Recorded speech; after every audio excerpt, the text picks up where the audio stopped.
নমস্কার বন্ধুরা। এই মানুষটি চোখে দেখতে পায় না একদম, এনার একটি হাতও নেই।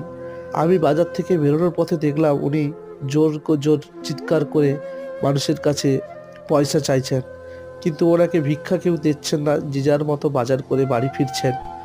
তো আমি জিনিসটা দাঁড়িয়ে দাঁড়িয়ে দেখছিলাম, খুবই খারাপ লাগছিল। তো ওনার কাছে আমি গেলাম এবং ওনার কাছে যেয়ে আমি জিজ্ঞাসা করলাম, আপনি কি খাবেন কিছু? তো উনি বলল, সকাল থেকে দাঁড়িয়ে ভিক্ষে করছি, যদি হয় একটা চা এনে দাও।